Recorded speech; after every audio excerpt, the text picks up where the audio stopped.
What's up, guys? Thanks for watching the podcast. I truly appreciate it. I would really appreciate a like and a subscribe from you. That helps the YouTube channel grow. And I wanted to drop in and remind you one more thing. If you have any friends, family, or anyone you know looking to buy, sell, or invest in real estate, please have them call me. Get in touch with me via email at blake@blakebaker.net or on Instagram at blakebakerrealestate. Enjoy the episode.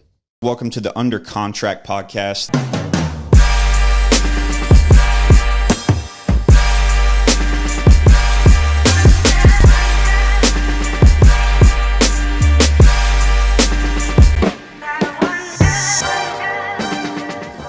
All righty, ladies and gentlemen, welcome to the Under Contract podcast.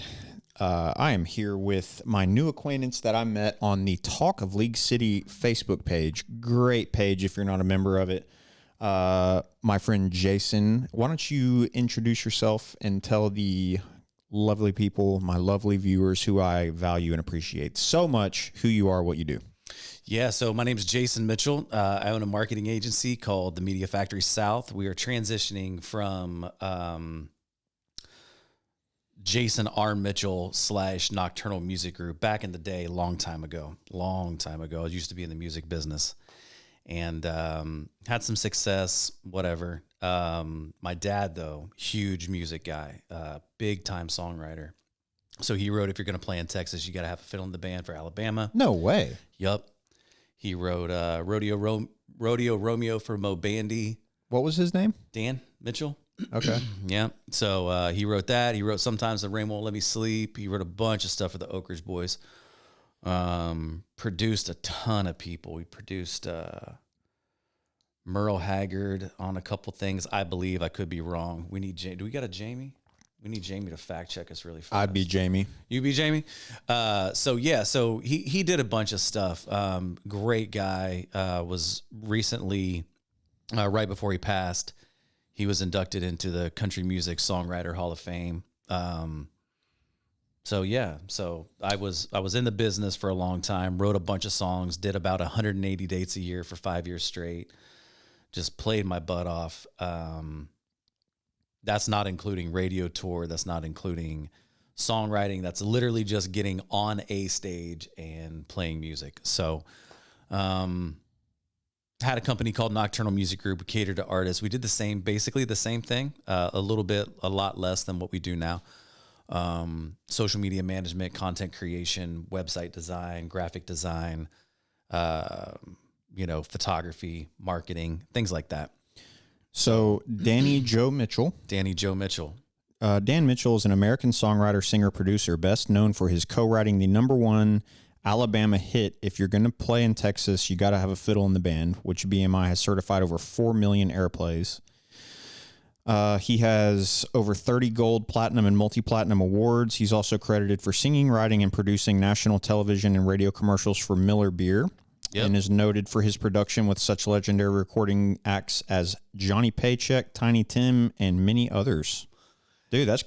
Yeah, man.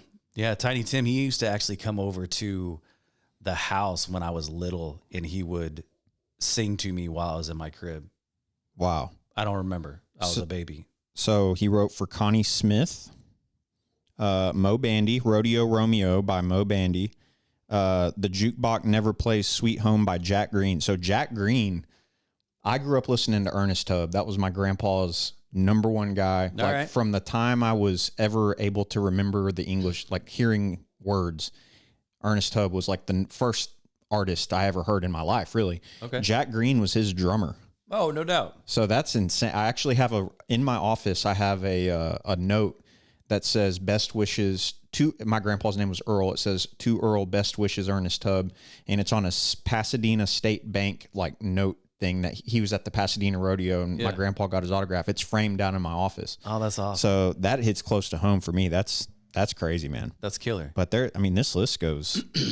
Yeah, he did some stuff. So yeah. Cool stuff, man. Yeah. So it was pretty awesome. So we did that, or he did that. And then the last thing I ever did, the Steelers picked up my song is what they told me was their game song. I don't know if you know anything about the music business, but it's shady. And yes, yes, very, very shady. So they told me that the Steelers picked up my song as their game song for the 2013 season. So they played that song like every home game multiple times. So I got to go up, I got to perform at the Steelers Stadium. I got to sing my song, did the national anthem, played on the 50-yard line. It was awesome. Yep. Wow. So that was the last show I did. And then on the way home, it was my dad, my mom, my wife, my son, and I, and my grandma.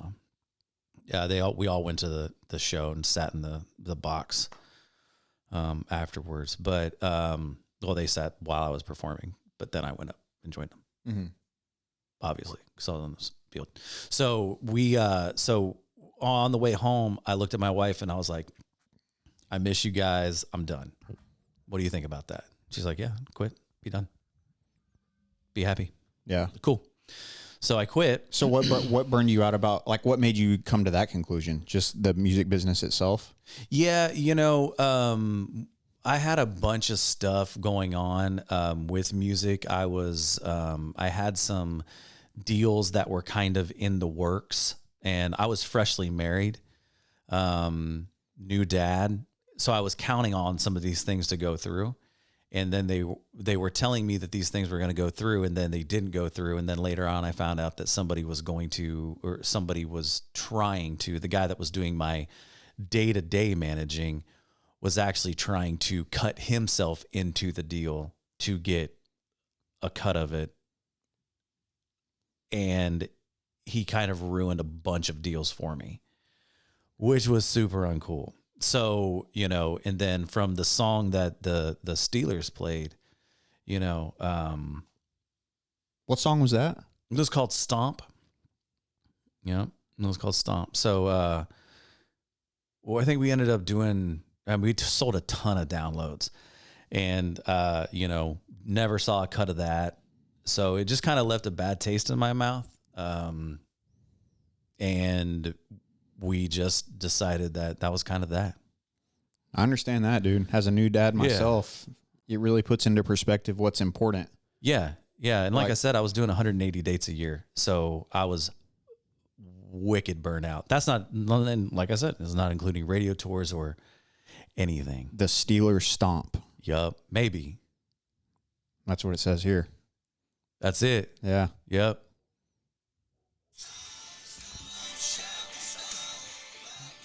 Yeah. Oh, okay. Yeah, yeah. Yep. Dang, dude. Yeah, that's so crazy. We released the song, and then we found out that the Steelers wanted to pick it up by however it happened.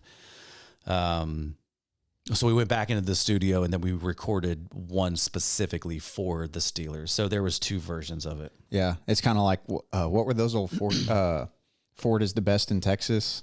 Or yeah, wait, what was that song? It was like a Ford commercial, but it was a country song that they switched the words to be, yeah, Ford is the best in, but it's really it's just God bless Texas, right? You know what I'm talking about? God Bless Texas by, oh man, I know them. Yeah. I opened up for them, and I can't remember their names. Yeah. God bless Texas. Yeah. Exactly. Yeah. I cannot think of it, but it was Ford is the best in Texas. Same song, but they just switched it to be Ford. And then one time I was in Oklahoma, and it was Oklahoma knows Ford's the best. And I was like, oh, they got an Oklahoma version too. Yeah. What? Yeah. Little Texas. That's who it is. Okay. Yeah. Little Texas. Little, there's a DJ. It's like a, I don't even know what you would call it. If you wouldn't even know what I'm talking about, like a techno, like hardcore techno DJ named Lil Texas. Oh yeah. Different guy, completely different. But that's funny that that's his name.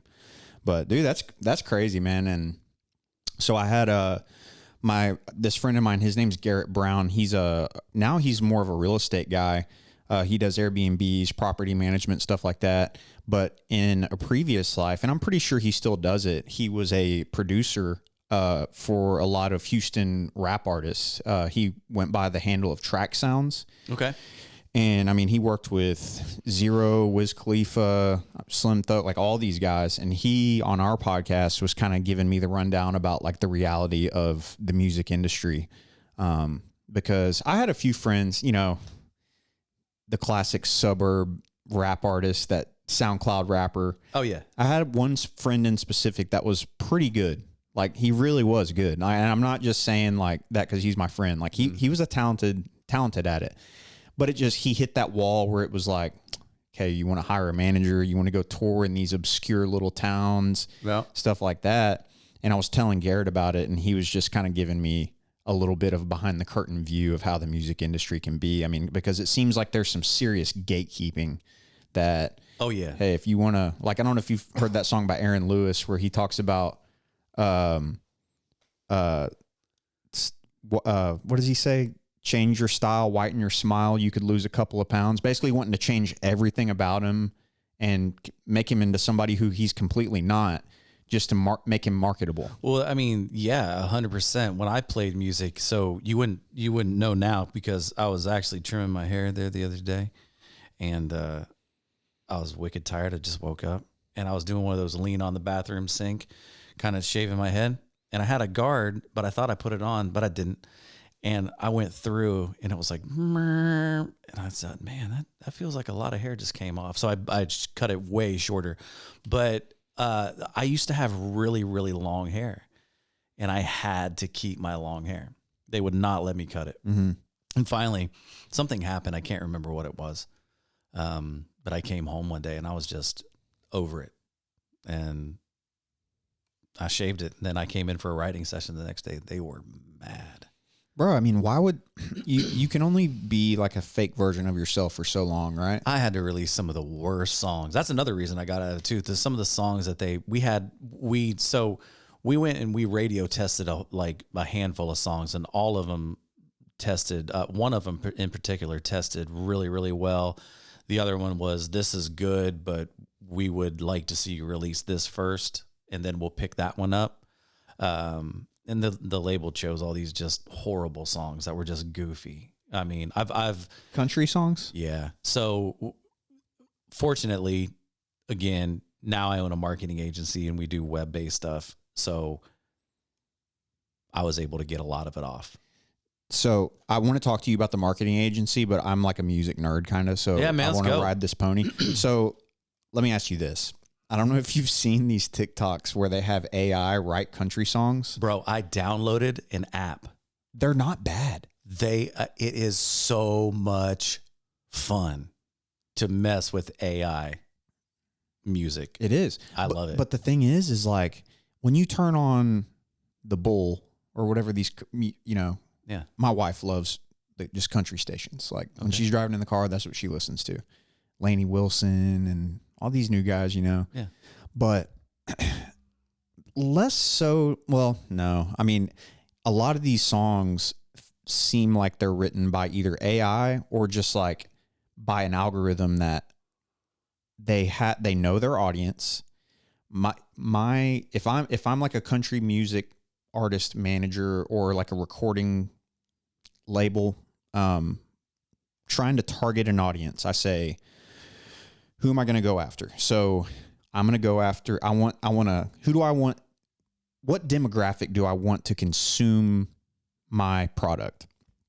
I'm going to go after blue collar guys, hardworking guys that they're going to be listening to this and identifying with that. There's a lot of divorced middle-aged women songs about getting a divorce and he cheated and, you know, dug my key into the side of his. They really dive into that stuff because it's happened to a lot of them. Yeah. So, and it worked the first time we wrote the song. So let's write 5 more. Yeah. It's the same thing as movies. Like they're bringing all these movies back. Yeah. Like, and then there's like a new wave of guys where they write about like wild stuff, cocaine. I mean, like drug use and you name it. I mean, there's an artist named Gavin Adcock who has one specific song I'm talking about. It's called Going Off the Deep End, I think, but it's like a wild song. But like the younger Gen Z blue collar kids that are coming out of school. You know, it's hard for them. They work 16-hour days on the, you know, linemen or whatever. And, you know, they're single and they're just living that. They're working hard, partying hard. Those guys love that stuff. Absolutely. One of our places, so we played a lot in a lot of different places, but a lot of my band members were from West Virginia, and there it's like coal. They work in the mines. Yep. And man, when they come out on Friday night, wild, bro. They go animals. They go after it. It is intense. I got some buddies that work up in Wyoming, and it's kind of like that. Yeah, it's crazy. It's crazy. I'm like, man, your liver must just hate you.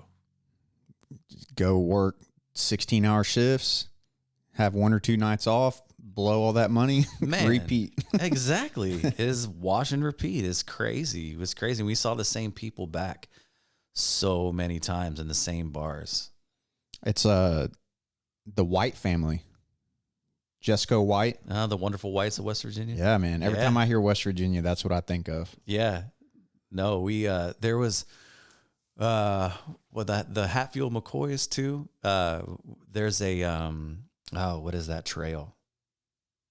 It's the Hatfield McCoys Trail is what it is. But there's some, I can't remember exactly where we went, but we were asked to go play on this ATV tour. Logan County, West Virginia. Yeah. ATVs popped right up. Yeah, baby. Yeah, man. We went up there and we played this big trail, and we went from like one end to the other. And there's this little cabin in the middle of nowhere. And we stopped and we played that bar that was just like all the locals in there, just people on 4-wheelers riding from the wherever to go to this little makeshift bar. It was crazy. It was intense. And it was like some of the nicest people that you would ever meet. There's a stage.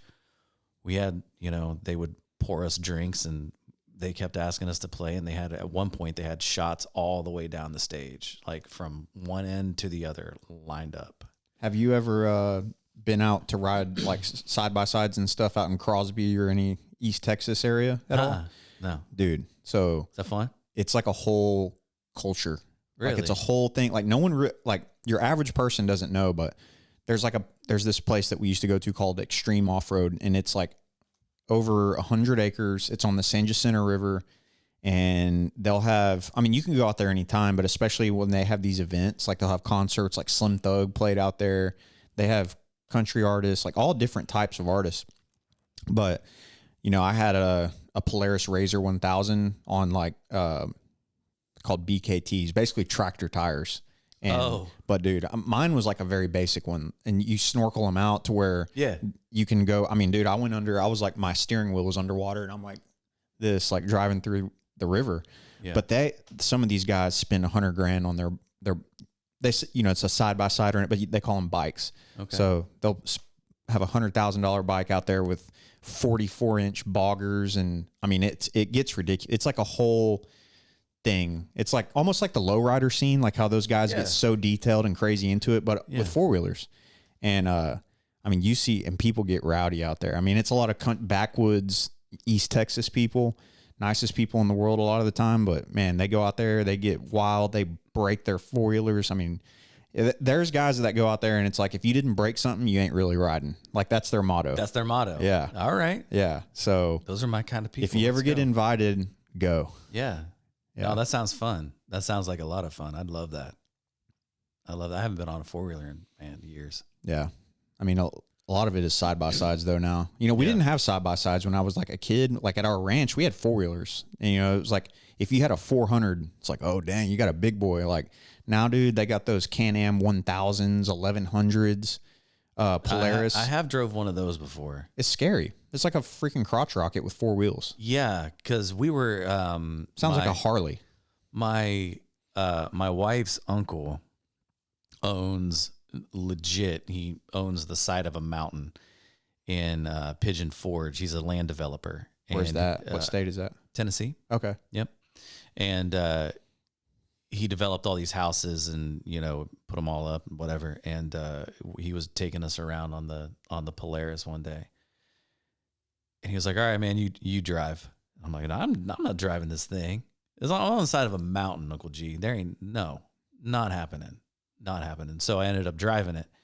And I stepped on it a little too hard, and we all went back into the seat. It was like driving my wife's Teslas. Dude, obviously not that powerful. But mine on stock with those tractor tires, it was like sketchy because they just were skinny and like tractor tread. But with the stock tires on there, I would take it up to my ranch, and we have a little area where you can go in and out of some creeks and stuff. Dude, so fun. Where's your ranch at? It's in Shiro, which is 30 minutes west of Huntsville. Oh, yeah, it's like 2 hours away. It's pretty close. That's awesome. Yeah, so I went up there. What do you raise up? Did you raise anything up there? We have cows and horses. We have a donkey. We cut hay up there. Really? Yeah. That's awesome. Yeah, my uncle lives up there full time, so he kind of, manages all that. And that's so cool. Yeah, my dad's up there 2 or 3 days a week. He's not really retired, but kind of. So he's up there usually on the weekends, and then.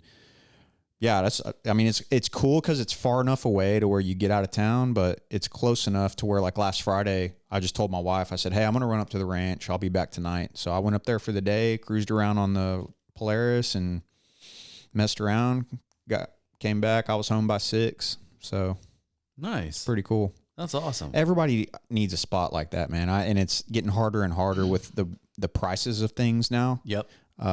But that land has been in my family for a long time, so luckily we've always had it. Yeah, but they ain't making any more of it. I feel sorry for kids that just don't get a chance to ever go out in the country and go fish or shoot guns or anything. Like, there's a lot of kids that just don't ever get to do that. Yeah, no, 100%. My wife and I, we're looking at 10 acres, and we're waffling back and forth between where we want to go.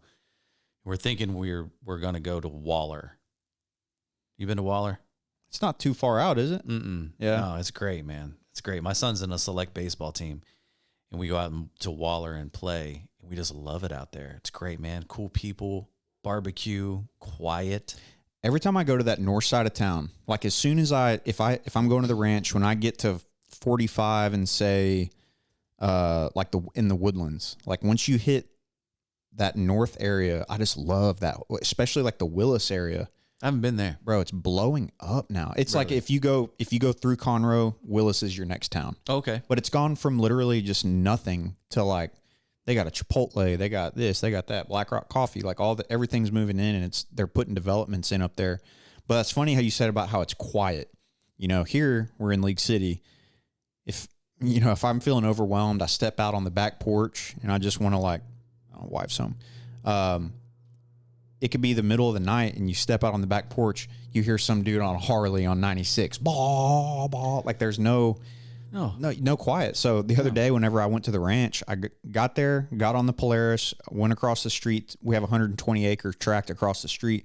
I went all the way to the back and cut the razor off and just stood there and we have a pond back there where the cows drink. I just stood there and it was dead quiet. See, now I love that. I love it. It's the most, I haven't felt that level of peace in weeks. Yeah. No, you can't. And people that haven't lived that, like, to your point, like you said, they don't get to experience that. And it's sad because I was born in Nashville. Then from 6 till about 22, 23, something like that, I was in Ohio, and I grew up in a little itty bitty town in Coshocton. It was called Coshocton, Ohio. And, we shot guns off the back porch. Yeah. I mean, there's a pond right around the corner. We'd walk to it, go fish, go hunt whenever you wanted. Doesn't matter. Super quiet. Me and my wife for a honeymoon last year went to New York City. I'd never been. And I was like, I just got to go see this. And dude, I really enjoyed it. But I was just thinking, I was like, I could never live here. No. But I enjoyed my time there. But I was thinking, I rolled over. I don't ever sleep good when I'm out of town for whatever reason. So I roll over. It's 3 a.m. You listen outside. You hear, it sounds like it's middle of the day. Yep. Ambulances, alarms, fire trucks, people talking, yelling. And I thought, man, there's people that were born here, raised here, and that have never left here and this is all they know. Yep. Like if you took them out to my ranch and put an AR-15 in their hands, they'd be like what? Like it would be foreign to them. Oh, 100%. And that level of silence, it would probably trip them out. Oh, it would. Definitely. Yeah, I go to New York at least twice a year to see clients and shoot for them. And it's a different world, man. It is a different world. It's like you got transported to a different planet sometimes. Oh yeah. Yeah. Yeah. It's intense. I'll never forget. We flew into LaGuardia, and I've flown into there. that Did you get drive. anything stolen? No, All right, that's good. but that drive in, like we drove through Queens, and you see like kind of some neighborhoods and stuff, and then it opens up and you see the skyline of the city. Mm-hmm. It was like, oh my, it just goes and goes and goes. Pretty. It just never. It's like trippy to see at first. It looks fake. Yeah. In a way. You know what I mean? Mm-hmm. It looks like a hologram or something. Yeah. And, but, they drove us right into there. We're driving down the street. You look up, see the Empire State Building. It's like surreal. You're like, bro, this is what I've been seeing on TV my whole life. Drops off at the hotel. And then I think we got a bite to eat and started walking down the street, just go walk around. And before you know it, you're almost kind of used to it. It's weird. Yeah. Yeah, I never got used to it. I'm always on pins and needles when I go in there because I'm holding I've got my camera and I've got a backpack full of stuff. We saw a lady get her phone stolen within the first hour. Are you serious? Kid ran up behind her, grabbed the phone, Yoink. just took off, and then here she is. He stole my phone. Stop him. And of course, everybody's like, we ain't. No. No. Yeah. I'm sorry. I'm sorry that you got your phone stolen. Then we saw a kid, dude. It was so crazy. He looked like he was about my age. He looked like a kid that maybe left his hometown in some humble Midwest town or something, said, I'm moving to New York, and, he was a Caucasian kid with red hair, freckledy red hair, man bun, like right here, but he was pushing a shopping cart and he had bare feet and his legs were covered in open sores. Oh, man. And I said, that's what this city can do to you. Oh, like, he maybe came out there looking for a career or something. Yeah. And, got introduced to the wrong people, got into doing a little bit of drugs. And the next thing you know, you're just on the street. And that's horrible. Man. It's that I'll never forget just thinking like, man, bro, like that could be anyone. Like, it could be me. Yeah. In another life. Like because what struck me was he looked like he was my age. Yeah. How old are you? 35. 35. Man, I just turned 42. Yeah. Well, I'll be 35 Sunday, so 34. Right. So don't you take those extra couple days. You keep yourself at 34. Yeah. Your legs started hurting yet?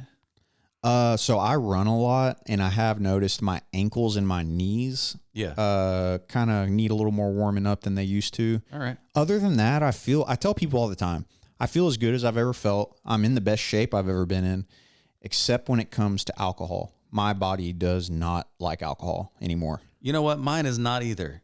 And because I used to be able to put it down. I mean, I played music professionally, so I drank professionally too. Yeah. And now it's just like, man, I have like 2 beers and I'm feeling it. I was in the spa last night and I'm sitting there. I'm like, you know what sounds good?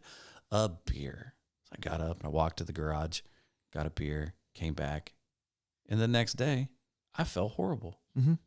Yeah, for me it's the next day. Yeah. And I did notice though, I went to an event with a buddy of mine the other night, and they had open bar, or not open bar, but like that, like a, you ever go to like a silent auction and or like an event, and they have those little like setup bars that it's like, it's not very many options. So I just got some vodka drinks, and throughout the night I had like 5 or 6, and I was feeling it, and the next day I woke up and I was like, damn, like I feel a little tired, but I'm not like destroyed. Yeah. I've noticed when I drink beer is where I am.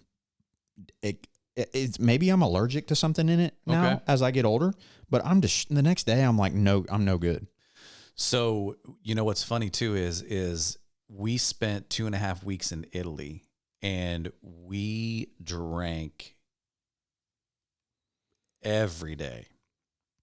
We drank the wine from there, right? Mm-hmm. We stayed in a little wine town, and the next day we had no hangover. Really? I've heard that. Zero. I've heard that the Italian food over there doesn't make you gain weight. Nope. You don't feel puffy or weird. It's incredible. What is that? I don't know, but I wish I did. I wish I did, because when we went over, so I don't like sweet stuff. I have a very adverse reaction to it. Like, it makes me sick. I get phlegmy. I just hate it. I can't do it. So, but my wife and my son and all my in-laws love sweets. But my wife and kid ate gelato every single day. And then I drank wine. I drank their beer too. I was fine. Totally fine. And we had all the carbs we wanted, and felt wonderful. We walked a lot too, though. Yeah. Like, we walked everywhere. We hardly ever took a cab or an Uber or anything like that. Lots of walking, but there's something about their wheat that is that's different, dude. And then the wine, though. The wine is trippy, though. For real. You got go get some Italian wine. What do you mean what do you like, in what way? Trippy? It makes you trip? No. No, I wouldn't be able to handle that. No, it's trippy in the fact that you can consume the same amount of alcohol there as you would here, and you feel fine, like you drank water. Wow. Yeah, the next day, but you still get, you still get a buzz. Yeah. Yeah, you still feel good. Well, maybe Robert F. Kennedy will crack down on all of the chemicals in our wheat, in our food and everything. And yeah, did you hear about that person that got put away over in Europe for using sprinkles? Yeah, that's a thing. It's a thing. Somebody owned a bakery, and they used American sprinkles on some of their desserts, and they had to go to jail for it. Wow. Got a fine. Yeah. Yeah, because they were using it, because that stuff is illegal over there. Dude, the other day I posted on my story, actually, I was at Buc-ee's right here. God, I love Buc-ee's. Me too. But it was like one of those in between, like a couple hours till dinner, but I didn't eat lunch and I was just starving. I was like, man, let me just grab something real quick from Buc-ee's. Well, they have the ingredients right there on the sticker, on the whatever you get. Mm-hmm. I couldn't pronounce one single freaking word of the ingredients. Okay. Deoxyribostrepo. Nope. Propylene. Better. It's like, don't do it, bro. I put it back down and just said, I'll just be hungry. Good for you. I'm done. Yeah. It's insane that, like you said, in Europe, you look at the ingredients and it's like normal things, eggs, flour, water, salt.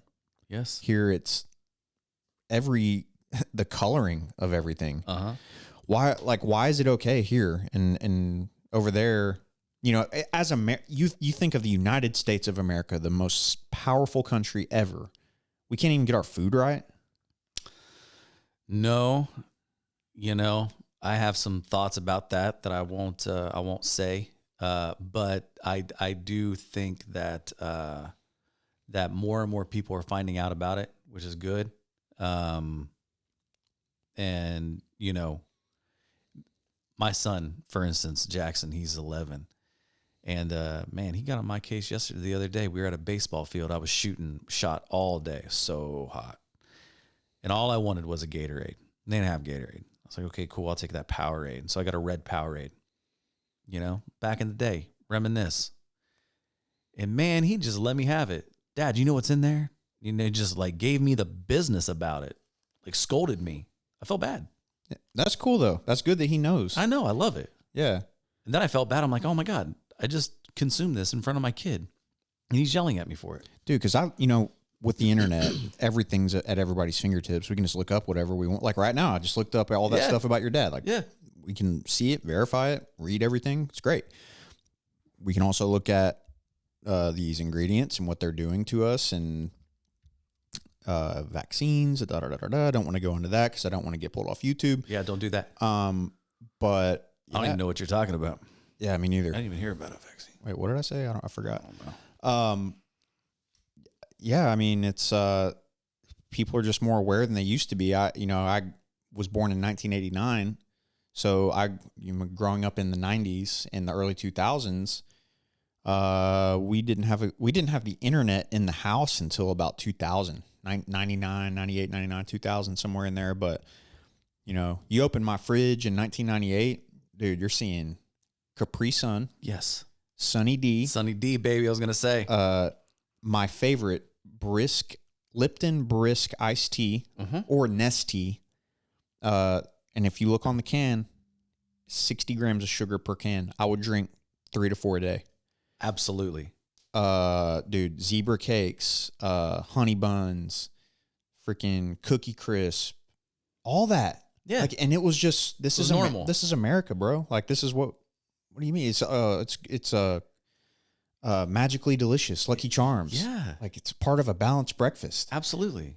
100%. No, but we didn't know any better. And, my parents didn't know any better. We went out to McDonald's, all the time. And, my grandpa never weighed more than 165 pounds his whole life. Yeah. Shoot.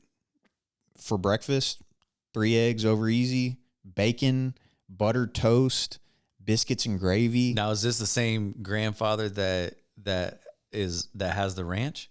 So yeah. So did he get it all himself? Did he butcher? Did he do all that? They would. So when my dad was a kid, they were all cowboys. They lived in Pasadena, but in the area of Pasadena. Are you familiar with Pasadena at all? Yeah. So Beltway 8 and Genoa Red Bluff. Okay. If you go down Genoa Red Bluff towards Red Bluff. Yep. That was all the country. I mean, country. So they lived out there.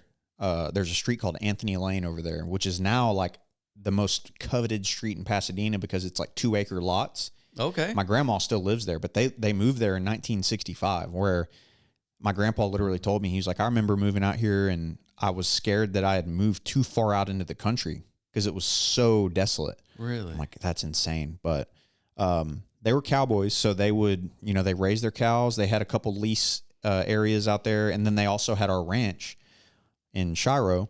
But they would pick a good cow, have it butchered, and that was their beef. They'd eat that cow. It'd take them however long, 6 months or a year, I don't even know how long, to eat it. But yeah, it was fresh. Like, they raised the cow and butchered it and ate it. And my grandma would she would fry the steak, like fried steak. I guess you call it chicken fried steak kind of, but yeah, that's what they would eat and stuff. And I'm like, and my grandpa had a serious sweet tooth. I mean, he really loved like candy bars and soda and all that. Never weighed more than 165 pounds his whole life. Really? Yeah. And I'm like, why is that? And I just thought, because, you go to the grocery store in 1955, 1960, they didn't have all the crap we have. I mean, nope. They were getting like legit, pretty much organic quality food, I guess. Mm-hmm. Like, if you're in the produce section, like, the technology wasn't there yet to, the pesticides and to make things grow bigger, the GMO, like, we need it bigger so we can, each corn cob is bigger and we can charge more. And, they weren't there yet. So I'm thinking like he probably just ate really high quality food up until, say, the 80s or 90s. Yeah. When they really started putting a lot of the crap in there. But by that time he was 60. Yeah. No, I totally agree. My mom, her mom and dad, so my grandfather and my grandmother and grandfather on my mom's side, they had a farm in Ohio, and a bunch of Amish would help them out. And they, same thing, milked the cows, butchered all the animals.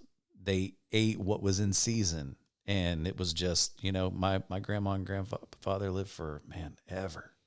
A car wreck got him. That was it. Really? That was it. Yeah, my grandpa died at 90.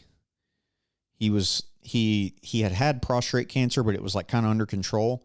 But he fell and broke his hip, and then it was just too much trauma on his body, and he lasted about 3 more months. And yeah, man, I'm sorry about that. That's horrible. Yeah, I mean, 90 years old, bro. Hey, man. Hey, good run. Good run. I was always worried about him because I never wanted him in a nursing home because he was such an outdoorsman. He until he broke his hip. I mean, dude, he kind of drove, he did everything he normally would do. He would just get so tired because that medicine he was on for his prostate cancer, his testosterone was literally zero. Like that medicine knocks down your test, and he would just get so tired. But other than that, he would, he'd go meet his buddies for coffee, drive around. He was good until he broke his hip, and he even had surgery and had a rod put in there, and he was walking on a walker and everything, and it just got to be, the trauma was too much, man. And he tried to last out, but it was like all of a sudden one day he kind of just like, he was like sleeping. He was like in and out of sleep, and then he just passed away that night. But I'm thankful because he never had to go to a home. He passed away in his living room, and it was, that's probably, that's got to be how he wants it. It was quick. He wouldn't have made it in a home, man. Yeah. No, I mean, I think that's what a lot of people do. They get put in a home and then they just go. That was my great grandma. His mom, she was in a home for like 2 years. Just, that's no place to be, bro. Nope. Those places are, I remember just going to visit her, and the whole place just smells like urine, and she's like kind of out of it, and you're like across the hall, there's some lady in her room just screaming, like they're just out of it. It's like so sad. Yeah, no, I don't want that. I don't wish that on anybody. No. I'd rather go out on my own terms somehow. I don't know. 100%. I don't know, but yeah, man. I mean, hopefully we can make some changes, and me and my wife are way more conscious of it all now that we have our son, because he's kind of, he's about to be 7 months old, and he's been eating little purees, they call it, to where, we grind up avocado, sweet potato, whatever, all that stuff. But she's like, it has to be organic. And I'm like, hey, I mean, now we're aware, but hopefully we can really make some change. I'm hopeful that this administration is going to do everything they say they're going to do. I'm not saying that they're going to be the answer to all of our troubles, but I like some of the stuff I'm hearing. We'll see. No, I agree. I totally agree. I think, I think they will do a lot of good, hopefully. And it's just getting that. I think it's also starting that conversation. So I think by starting the conversation, you can start to open up more people's eyes about it. Yeah. Because a lot of people are just, they don't know any better. Well, that, and they're just too busy. Bro, like most people are working their tails off and raising kids and paying bills, and they don't have time to look up and be like, how can we source organic vegetables? Exactly. They're like, dude, go get Chick-fil-A. No, 100%. I started, my son, he is 11, and he came to me, oh man, when was it? It was about 2 months ago, a month ago, something like that. He's like, Dad, I want to start a business. I'm like, okay, cool. Well, what do you want to do? And he's like, I don't know. I said, all right, man. Well, that's the first step, buddy. Figure out what you want to do. So he came back later on. He's like, I want to do something with healthy snacks. I'm like, that's a really good idea. You should do that. That'd be cool. But I don't know anything about snacks, bro. So you got to figure that out yourself. I'll help you. And he's like, well, that might be a little hard. He's like, what about vending machines? And I was like, bro, now you're talking my language. A little semi-passive income, a little baby maintenance. So we looked, we got one for him, started his LLC. He did it all himself. I walked him through the steps. He clicked the buttons, and kind of did everything. I obviously signed everything, whatever. He communicated with the logo guy. He started to build the website, obviously with a little bit of, supervision. But we went and got some protein shakes. And I've just been carrying around protein shakes in my truck. And I had 4 photo shoots this morning. And whenever I got hungry, that's what I grabbed. So it's just like, that's an easy thing to do. To knock out Buc-ee's or not get Chick-fil-A, have a protein shake. Yeah. Dude, my big hack lately has been rice cakes. Rice cakes. Bro, they have all different flavors, apple cinnamon or chocolate. There's like 60 calories per rice cake. All right. I'll throw some peanut butter and bananas on there and sprinkle a little bit of cinnamon on top. Oh. Brother. So good. So good? So good. I got to try it. Yeah.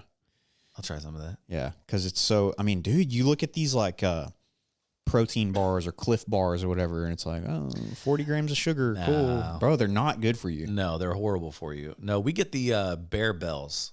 Bear Bells, and then there's another one that we get. Shout out to Bear Bells. Send your boy some stuff. Yeah, no, I don't know what it is. My wife gets it. But she loves them. They're great. My wife is a nurse practitioner, so I mean, yeah, I joke sometimes. I'm like, this house is like a prison. There's nothing in here. What does he say on Step Brothers? On Planet Bullshit. Yes. Yeah. Oh, what a great movie. It was so funny the other day whenever I was telling you I went to the ranch and just sat out there in silence. Yeah. I thought about that line on Step Brothers where he goes, you know, tonight at the Cheesecake Factory was the happiest I've been in months.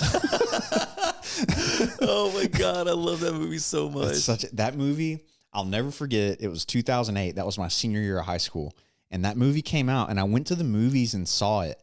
I thought it was so stupid. I was like, it's not even funny. What? I don't know. Like the first time I saw it, I thought it was not funny. And then every time I watched it, it kind of came, and now it's one of my all-time favorite movies. I always mess with my wife. She'll just be walking through the living room and I'll just go, can you make me a grilled cheese sandwich? You know, at the beginning, whenever he meets his stepmom, he's like, yeah. And then he's like, check your right hand. I like to have a lot of fresh fruit. Laying around. Yeah. She's mom now, so. Yep. Yep.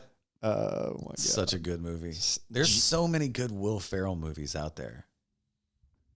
Genius, ahead of its time. Like that part where he's like talking about the fishing trip and he's like, oh, we had Super Chef Bobby Flay. The Cubes was there. And the dad's like, oh God, you're impressive. like the fact that those writers thought to like say those things, genius. Yeah. That let me say something.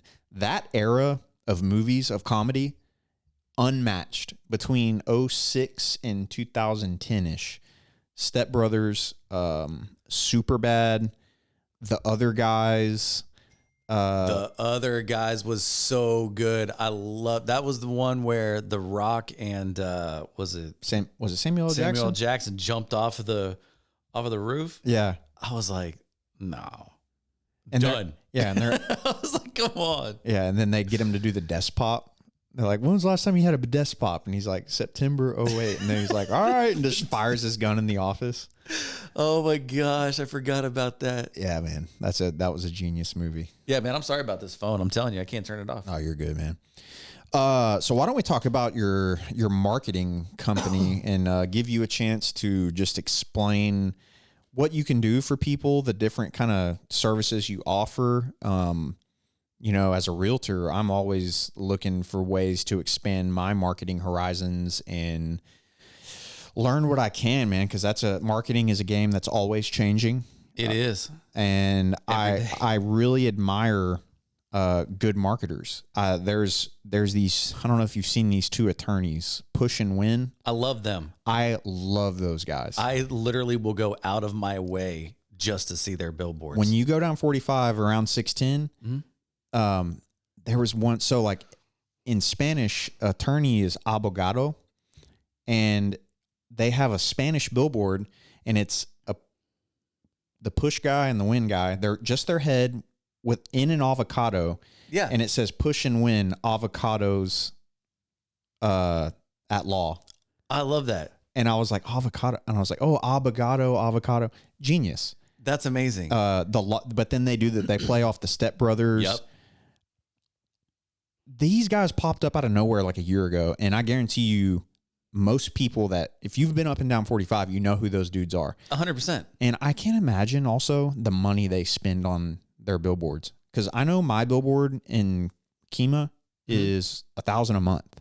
So they're on 45. And I know those are like, I called on one of those one time and it was $5,000 a month. Oh my goodness. Bro, they have probably 20 billboards. I was going to say. They must spend crazy money, but they make probably pretty good money. But I mean, you know, it's about getting in front of your audience and staying consistent.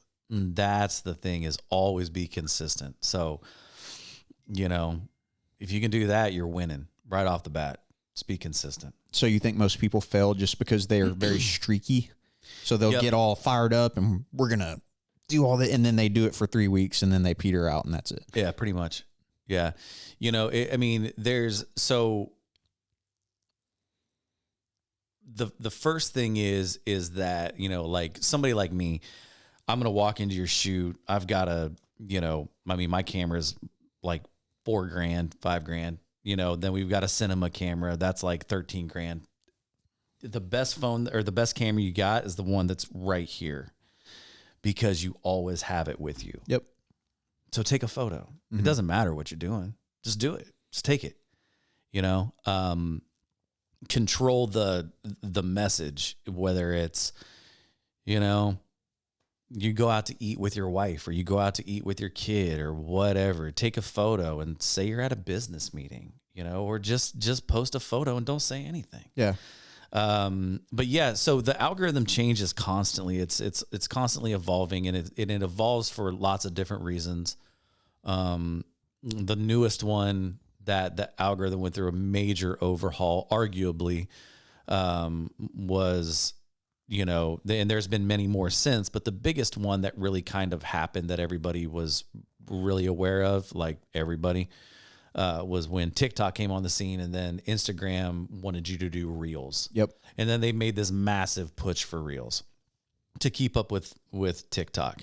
So everything is 9:16 portrait mode, right? So you got to do those videos, and they got to be short, but then TikTok wants you to do them for like a minute, and that's when you can monetize after it. Instagram is not a minute to monetize after. YouTube is completely different. So what I tell people is, like, if we're doing just a consulting session for them, basically it's think about your content creation and your content curation are two completely different things. You got to figure out where the content's going to land before you shoot it. So you're a real estate agent. All of your full frame photos are landscape, right? They're not portrait mode because you cut off all that information. So all of the stuff that you put on HAR or you put on Zillow or you put on wherever, it's all in portrait mode. So it's full frame.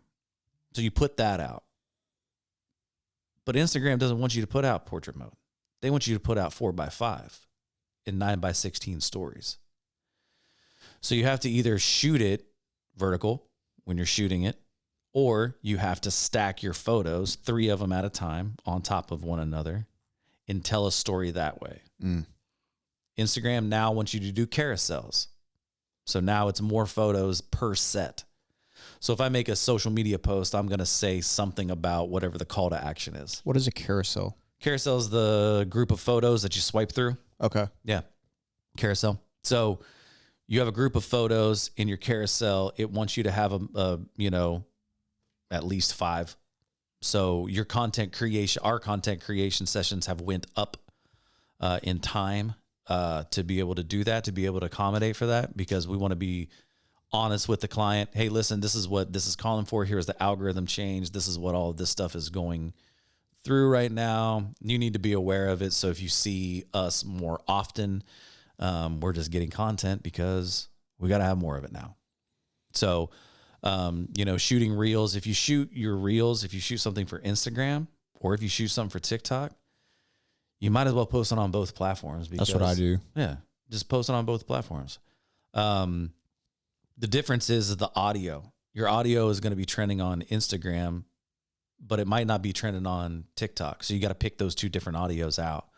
And then if you want to transpose it onto YouTube, you can't do that on YouTube or you get flagged because of copyright infringement, because of all the royalties with BMI, ASCAP, CSAC, or whoever, they have their agreement with their PROs. So would you say most people concentrate too hard on getting the video perfect rather than just posting consistently? Yeah, I think that people want to polish things and have things look like really, really, really good, which I don't blame them. I mean, I want to make sure that I put out the best possible stuff for our clients.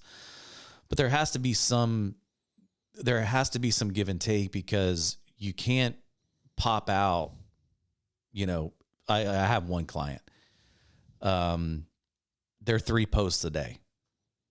It's intense. It's crazy intense. That's a full-time job, dude. Because I was trying to do 2 videos a day for a while, and I eventually was like, I don't even know what else to talk about. Yeah. So, and the thing about what we do is we don't like to reuse content. We like to post it out. We like it to go, and then we like to be on to the next thing. So if you got into our server, you would see that, because we have a server that we have, it's 128 terabytes right now. We can upgrade it to more, but each client has their own folder. Each client has their graphic design, their properties. I do a lot of work with a lot of pool companies. I do a lot of work with construction companies, do a lot of bars, a lot of musicians still. So, you know, you break up your workflow, and you need to make sure that you're as organized as humanly possible inside of that. And you can do that in your iPhone too, or your Droid, I'm sure. And it's just about setting up your folder so you can find your content faster. Because the more time you're spending on trying to find your assets, the longer it's going to take you to make a video. The longer it takes to make a video, you can't get 2 out in a day. Yeah. So, you know, there will come a time for every single business owner. There will. Whether it's today, whether it was 2 years ago, or whether it's, 4 years down the road. Yeah. Everybody will hire somebody to help them create that content, because they cannot do everything. It's a full-time job if you're trying to do it yourself. I mean, I know that. I tried it. Yeah. And my stuff is very quick and easy. I have a DJI Osmo camera that I can shoot a video, edit it, and have it up in 20 minutes. Yeah. I mean, it's pretty easy. One of the things I definitely noticed when I really decided to take my social media to the next level, like in 2020, it was because COVID happened and I couldn't go do things. I was like, well, I'm going to just use social media because that's all we can do. And I started posting videos. And at first you have to get over that initial, like, a lot of people have that, I can't be on camera like that. Well, get over it. Like, that's what it takes. But after a while, I kind of found my groove, found my own style. But the dumbest and the most effective thing I feel that I've done that has worked the best is, like you said, just being consistent. Don't worry about getting everything exactly perfect. Just post and be consistent with it. But I don't know if I don't even know if we're friends on Facebook yet, but I post on my story several times a week. I'll just post a picture of wherever I'm at, whatever I'm doing. If I'm at the office, I'm at the gym, I'll post a picture, and the caption will be your daily reminder to mention Blake Baker anytime someone mentions real estate. Oh, I love that. And I started doing that like 3 years ago, and I'm not even joking. If I see someone out, if I'm at, out to eat and I see a friend, like randomly run into people, they'll walk up to me and be like, hey, this is your daily reminder to mention Blake Baker anytime someone mentions real estate. It's an easy thing for them to remember. And when you see it every single day, it's just going to sink in there. 100%. And people I never would have even thought saw my story have said it to me. Yeah. Like way older people. I'm like, 100%. Oh, they see it. Okay. They see it. It's working. Yeah. So I mean, that proved to me right there that you don't have to go spend a ton of money on all this. It's just more about, like you said, this camera right here, it's in your pocket. It's a pretty dang good camera. It's a great camera. The only thing is the audio. So if you can get a Bluetooth mic, that's cool. I'll tell you what, man. Do you use CapCut? Yeah. CapCut, the Pro version, has an isolate vocals. I use CapCut. No, I'm sorry. I don't. I lied. I use Video Leap is my video software. Okay. And then I do captions. But, but the DJI Osmo it comes with a Bluetooth mic you just turn it on and it links up automatically, and it's like pretty good. Nice. So, yeah, I mean, we have a couple different mics that we really like for content creation. We have the DJI the second version of the DJI mics. I'm going to get the name wrong. I don't know what they are. But they come in a case, has a transmitter, and has 2 wireless microphones. It's not the Rode. Nope, it's very similar. I'm just a DJI fanboy. I have both. Yeah. And I like the DJI is a lot more user friendly. I feel like it's warmer too. What I don't like about the Rode is that you have to like plug it into the bottom of your phone, and then it like dangles, and then that's the transmitter, and then you have and it's like kind of big. Like the DJI one is like, you just put it right here and never even know it's there. Yeah. The Rode is like hanging off almost. I don't like it it's not bad, but I prefer the DJI. I love all of our DJI stuff. I love it. But as far as the mixer, the Rodecaster Pro is pretty good. Yeah. I've always gotten on this, as you can see, I think you see that camera over there laying over there as a camcorder. I've gone through so many different cameras on this podcast. What are you using now, Lumen? GH5 Mark II. All right. So I went ahead and I think it was like $2,500. Yeah. So went ahead and did that. I've loved it so far. The clean HDMI out is the main reason for that. And then the non 30-minute time limit. Because I had a a Canon M50. Is that right? Maybe. It would cut off at 30 minutes. And all the information would be on the screen. So I had that, and then I got that, and it was like, oh, it's a 4K. Dude, it looked like you filmed it on a potato. I mean, terrible. You filmed it on a potato. But then I also didn't have the lighting. So it took me till probably podcast number 20 or so to get the lights, the camera right. But the one thing people have consistently always told me was that the audio is really good. Yeah. No, this is a great thing. I really like this. So one thing that we got into just here recently, and I have a problem. Whenever somebody's like, hey, you should do this, I'm like, oh my God, you're right, I should. And then I go do it. And then my wife is like, why is our Amazon bill $4,000 again? I'm like, I don't know. But so, like I said, my son plays baseball. He plays select ball. And I see all the parents are like streaming with their GoPros and the Mevo cameras and stuff like that. I'm like, that's cool. And I was like, but I want to stream more cameras. I want more. So we looked, and we found that the Mevo cameras, you can actually stream as many as you want, almost, within reason. So we got 3 of them. So we have one at home base, we have one shooting first base line, and we have one shooting third base line. And that was super dope. And people were like, oh my gosh, I can see all the plays. And then you can switch the perspective on an iPad. Yeah, no, it's crazy. I'll send you a video. It's Whereas back in my day, my mom was out there with the freaking, literally you put the cassette tape in there, the VHS. Yep. And it's like this. Shut the door. Yeah. Clack, that big. Yeah, no. So these guys are super small. So they travel in. I think I have them in there. So you have like all your games like in a database? Like you could go back to any game and watch the whole game. No, so check this out. So what you can do is with these cameras is you can take them and you can download them or you can save them internally to the SD card. But you can also take them and stream them live, which is what they're made for. You can stream them live to Facebook. You can stream them live to Game Changer, which is the app that all the parents use. It gives you the scores and the updates and whatever. And you can also stream to like something like Twitch. You can stream it live to YouTube. Twitch. Yeah, man. You can do all kinds of crazy stuff. So then what happened is I'm sitting there and I've got this big, gigantic 600 millimeter lens. It's like National Geographic. It looks like a telescope. So I picked one of those up. I got it crazy on sale. It was great. And only 10 grand on sale. it was only 6. Okay. Yeah.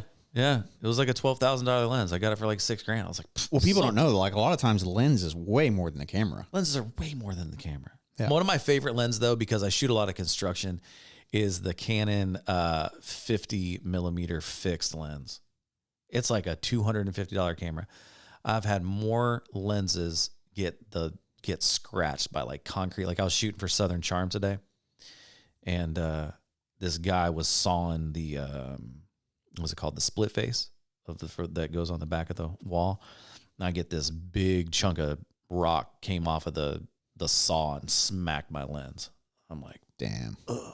Well, At least it's not my $3,000 lens, because if it was my $3,000 lens, I'd be pissed. Yeah. But it was my $250, $300 lens. I'd take it, throw it in the trash, get another one, put it on there, and I'm out to the next job.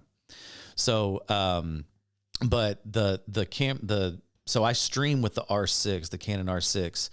To your point, it does have that 30-minute shut off, which is super annoying. But there's a transmitter that you can plug in HDMI from the camera into this thing. It's called the Asun, and then it streams back to the iPad. And now I'm in center field streaming the batter 4K. It's bananas. That's sick. It's so sick. So we've got, dude, I bet those parents like hit you up like, hey, I'm not gonna be able to make the game today. Are you gonna be streaming it? yeah. Oh yeah. We get parents calling us like all the time, like, hey, can you come out and stream our game? Like, yeah, man, shoot me the address. I'll send you the invoice. Yeah. Book it right now. So That's dope, man. it's fun, man. It's a lot of fun. And it's cool too, because, we get to go out and we get to see these kids doing something they love, and they work their butts off, man. They work their butts off to go out and do this. I'm so excited because baseball was my sport growing up. Was like it? That was my thing. And I'm really hoping my son takes a liking to, you got to be careful because you don't want to force things on him, but I really hope he takes a liking to baseball. Yeah. No, it's great, man. But I didn't play baseball when I was growing up. I played soccer. Our football team, I wanted to play football, but our football team was horrible. We had more points at the end of the year in soccer than they had points. Not touchdowns, points. Bro, that's Points. rough. It was wicked rough. I hope he likes soccer too because I'm a big soccer fan. Are you? Yeah. Yeah. I never liked it until I started playing in college. I started playing FIFA on Xbox. Oh, yeah. The moment I realized like who guys were and like for example, you would hear like the one guy I would hear in high school was Ronaldinho because he was like he was the best guy in the world. He was like the Michael Jordan of soccer. But past him, I didn't know nobody. Yeah. Well, then I started playing FIFA, and then I started realizing like, ooh, like this Iniesta guy is like, he's really good. So I learned who he was, and then Messi, and then a couple other different guys. And then you see him on TV, you're like, oh, that's him. There he is. Yeah. You make that connection, then you're in. Then it's like, now I'm in. And from then on, I bought every FIFA since then. And I'm like under the radar. Like I know more soccer players, and like, if you told me the Texans starting offensive roster versus Real Madrid starting roster, I know CJ Stroud and Mixon and like maybe a receiver. I know the whole Real Madrid starting roster. Like it's just, I don't know why I like it more. I love that, man. No, man, sports is, I love to watch sports. And, now, so like I said, whenever somebody says like, you got to do this, I'm like, yeah, we should do that. And then I do it. And then I wonder why I have no free time. But I started doing, posters for kids. So I bought a pop-up green screen. It's like an 8-foot pop-up green screen. So I'll take the green screen out, set up lights, shoot the kid in front of the green screen, and then I'll build a poster out of it, put in different, effects and different layers and stuff like that inside of Photoshop and make it this big, crazy poster. And then we just bought a big printer. It'll print like a 17 by 24 or something like that. Yeah. I've seen, back in my day, I sound like this old guy. Back in my day, I remember you had team photos. Everybody took a knee. We took a picture, and then individual photos. Yep. Now I see my friends' kids' pictures on Facebook and stuff. Like you were saying, It's like the kids like got a baseball in this hand, and like they're holding like a baseball that's on fire. Yes.